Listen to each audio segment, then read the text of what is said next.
जय श्री राम। मेरे सभी सनातनी भाइयों का स्वागत है इस नए वीडियो में। आज हम आपके लिए कुछ खास और नया लेकर आए हैं, तो जल्दी से वीडियो को लाइक कर दें और अगर आप चैनल पर नए हैं तो सब्सक्राइब जरूर करें। साथ ही बेल आइकन को दबाना न भूलें ताकि आपको हमारे हर नए वीडियो की सूचना सबसे पहले मिले। और हाँ, नीचे कमेंट बॉक्स में जय श्री राम का नारा लगाकर अपनी उपस्थिति जरूर दर्ज कराएं। कितना वीरतापूर्ण धर्म है सिख धर्म। महाराजा रणजीत सिंह की तलवार का जादू बगदाद के पार तक चलता था, पठानों के नाड़े ढीले हो जाते थे। लेकिन पूरी दुनिया में एक गुरुद्वारा ढूंढ के ला दीजिए जो किसी के धर्म स्थान को तोड़ के बनाया गया हो, एक नहीं मिल सकता आपको। दुनिया के सबसे समृद्धशाली धर्मों में से एक है जैन धर्म, उसके लोग यहां बैठे होंगे। एक जिनालय ढूंढ के ला कर दीजिए जो किसी दूसरे के धर्म स्थान को तोड़कर बनाया हो, आज तक नहीं मिलता। ये कौन सी जाहिलों की संस्कृति थी जो बाहर से आई, और इससे ये दो पंक्ति का सवाल पूछने में 75 साल से इस देश की जबान में लकवा मारता रहा कि मस्जिदें तुमने बनाई मंदिरों को तोड़कर। मस्जिदें क्या बन नहीं सकती थी मंदिर छोड़कर?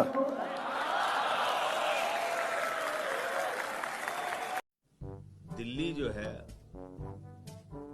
वो पंजाबी में अगर आप कहिए, पूछे किसी का दिल्ली किसका, आपका दिल्ली, तो दिल्ली आपका है।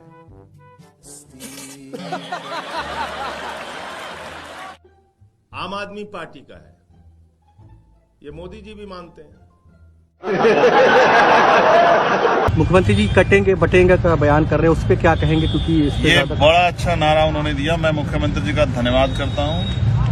इसका विश्लेषण जब हमने किया चुनाव खत्म होने के बाद, तो हमें यह एहसास हुआ कि हम 6,743 जातियों में सदियों से बटे हुए, इसी वजह से इस देश में आज भी रोटी रोजी और तमाम तरह के अधिकारों से वंचित हैं। हम 6,743 जातियों को जोड़ने का काम करेंगे।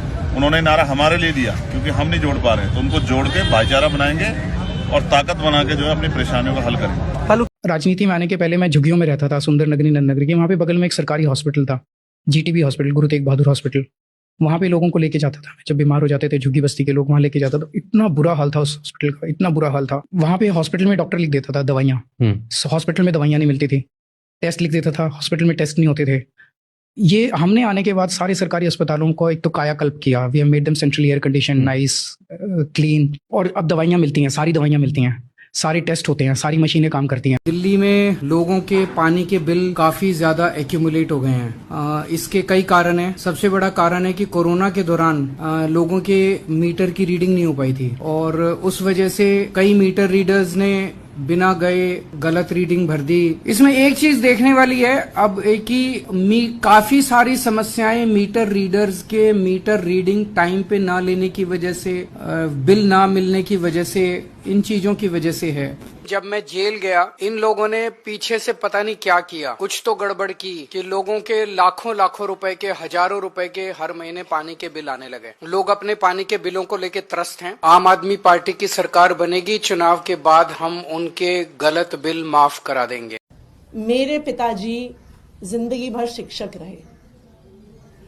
उन्होंने दिल्ली के हजारों गरीब लोअर मिडिल क्लास परिवार से आने वाले बच्चों को पढ़ाया। आज वो 80 साल के हो गए हैं। वो इतने बीमार रहते हैं कि बिना सहारे के चल नहीं पाते हैं। मरलिना, आतिशी मरलिना का फैमिली लोगों ने अफजल गुरु के पक्ष में खूब हल्ला बोला, सुप्रीम कोर्ट को भी क्रिटिसाइज किया। अफजल गुरु जिन्होंने पार्लियामेंट को अटैक किया, भारत में टेररिज्म को आगे बढ़ाया, उनके पक्ष में ये मरलेना का फैमिली था। इसका जवाब कौन देंगे? जिनके अपने परिवार ने आतंकवादी अफजल गुरु को फांसी की सजा से बचाने के लिए एक लंबी लड़ाई लड़ी। उनके अपने माता पिता ने कई बार राष्ट्रपति जी को मर्सी पिटिशंस, दया याचिकाएं भेजी कि अफजल गुरु को फांसी ना हो। जो लोग पहले फोर्टिस में, मैक्स में इलाज कराने आते जाते थे, वो मोहल्ला क्लिनिक, सरकारी मोहल्ला क्लिनिक में इलाज कराने आ रहे हैं। तो कुछ तो अच्छा होगा कि इतने अमीर लोग भी यहाँ इलाज कराने आ रहे हैं। क्या प्रॉब्लम है यहाँ पे सबसे बड़ी? मोस्टली मुझे सीजनल ज्यादा होते हैं। वैसे मेरा भी गला खराब है। आप गई हैं कभी खुद अपना इलाज कराने मोहल्ला क्लिनिक? एक्चुअली मैं नहीं गई, मतलब ये सच्चाई है कि मैं नहीं गई। मैं आप कहाँ जाती हैं? आप जाती मेदांता वगैरह? मैं हॉस्पिटल एक्चुअली जाती कम हूँ, मैं डॉक्टर के पास जाती कम हूँ। दिल्ली विधानसभा चुनाव में रमेश बिदुड़ी के बयान के बाद जिस प्रकार से आम आदमी पार्टी ने कोहराम मचाया है, वो देखते ही बनता है। वैसे मैं आपको एक बात ध्यान दिलाऊं कि दिल्ली की मौजूदा मुख्यमंत्री आतिशी मारलेना ने जब दिल्ली में कैबिनेट मिनिस्टर पद की शपथ ली थी तो उन्होंने अपना पूरा नाम आतिशी मारलेना लिया था, लेकिन जब उन्हीं आतिशी मारलेना ने दिल्ली के मुख्यमंत्री पद की शपथ ली तो उन्होंने अपना नाम केवल आतिशी लिया। अब ये बहुत बड़ा झोल है, एक इंसान के दो नाम कैसे हो सकते हैं, आतिशी मारलेना या आतिशी? इस चीज का एफिडेविट इन आम आदमी पार्टी वालों को पूरे देश को देना चाहिए। सबूत ये रहा। मैं आतिशी मारलेना सत्य निष्ठा से प्रतिज्ञा करती हूँ कि मैं विधि द्वारा स्थापित भारत के संविधान के प्रति सच्ची श्रद्धा और निष्ठा रखती हूँ। मैं आतिशी ईश्वर की शपथ लेती हूँ कि मैं विधि द्वारा स्थापित भारत के संविधान के प्रति सच्ची श्रद्धा और निष्ठा रखूंगी। जिनके पूर्वज डर या लालच के कारण मुसलमान या ईसाई बन गए थे, इस बार के प्रयागराज महाकुंभ में सनातन के संतों की सबसे बड़ी संस्था अखिल भारतीय अखाड़ा परिषद ऐसे कई लोगों की सनातन धर्म में घर वापसी कराएगी। अखिल भारतीय अखाड़ा परिषद के अध्यक्ष महंत रविंद्र पुरी ने बताया कि उनसे और देश भर के कई संतों से हजारों लोगों ने संपर्क करके ये इच्छा जताई थी कि वो अपने पूर्वजों की गलती का प्रायश्चित करके फिर से सनातन धर्म में लौटना चाहते हैं। इसलिए अखिल भारतीय अखाड़ा परिषद ने इस बार के महाकुंभ में घर वापसी अभियान की पूरी योजना तैयार कर ली है। इस योजना के तहत बाकायदा यज्ञ वेदी के सामने मंत्रोच्चारण, पंचगव्य, यम नियम और शाही स्नान के साथ ऐसे लोगों की सनातन धर्म में घर वापसी कराई जाएगी। आपको सनातन के संतों की ये पहल कैसी लगी, कमेंट करके जरूर बताइएगा। वीडियो को शेयर जरूर करें ताकि जो लोग घर वापसी करना चाहते हैं वो जान जाएं कि प्रयागराज महाकुंभ सनातन के परिवार में लौटने का सुनहरा अवसर है।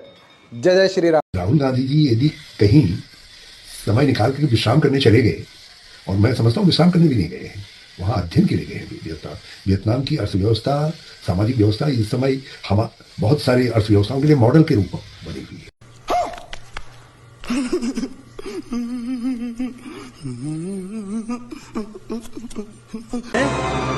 क्या ये क्या बक रहे हो? हमारे धर्म में ऊंची जात नीची जात नहीं होती है। हमारे धर्म में सिर्फ और सिर्फ मुसलमान होता है, इस्लाम होता है। छोटी जात वालों को मस्जिद से बाहर निकाल नहीं दिया जाता, बल्कि अगर वो पहले पहुंचता है तो वो सबसे आगे खड़े होकर नमाज पढ़ता है। हमारे यहाँ ऐसा कुछ नहीं होता।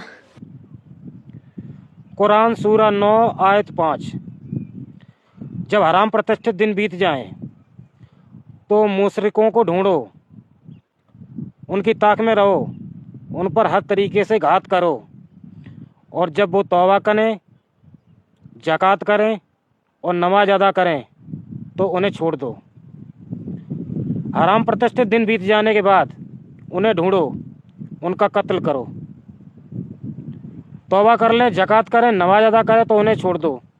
ये कुरान सूरा 9 आयत 5 कहती है। तो मुशरिक कहते हैं ऐसे मुसलमान जो मूर्ति पूजा में लगे हों, अगर वो गुनाहों की माफ़ी मांग लें। ज़कात कहते हैं मुसलमानों की साल भर की कमाई का 2.5% दान, अगर वो करने लग जाए और नमाज अदा करने लग जाए तो उसे छोड़ दो। तो तुम्हें गीता पढ़ने की ज़रूरत है, और ऐसे इस्लाम को छोड़कर जहाँ पैगंबर कत्ल करने की इजाज़त देते हैं, सनातन में आने की ज़रूरत है। भारत में ये बांग्लादेशी घुसपैठिया नासिया शेख से लवली बन गई और लवली से टीएमसी की ग्राम प्रधान बन गई। पश्चिम बंगाल के राशिदाबाद ग्राम पंचायत की प्रधान लवली खातून की पहचान बांग्लादेशी घुसपैठिए के रूप में हुई है। दावा ये भी है कि ये भारत में अवैध तरीके से आई हैं। बिना पासपोर्ट के भारत आई नासिया शेख ने अपनी सारी पुरानी पहचान ही मिटा दी, साथ ही अपने घुसपैठिए पिता का नया नामकरण कर दिया। दस्तावेजों के मुताबिक इन्हें 2015 में वोटर आईडी कार्ड मिला और साल 2018 में जन्म प्रमाण पत्र मिला, और अब ये पश्चिम बंगाल के राशिदाबाद ग्राम पंचायत में भारतीय नागरिकों पर अपना शासन या यूं कहें कि उनका शोषण करेंगी। बेशक अपने लोगों को वहां बसाने में किसी समुदाय का शोषण तो होगा ही।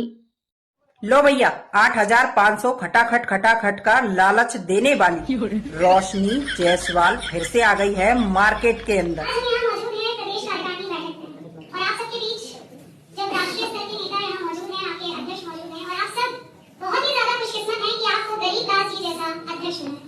जो प्रदेश में आपके साथ हर कदम पे साथ चल के आपकी मुसीबत को सुनते हैं, आपकी परेशानी को जानते हैं। फिर से दोबारा लालच देने के लिए।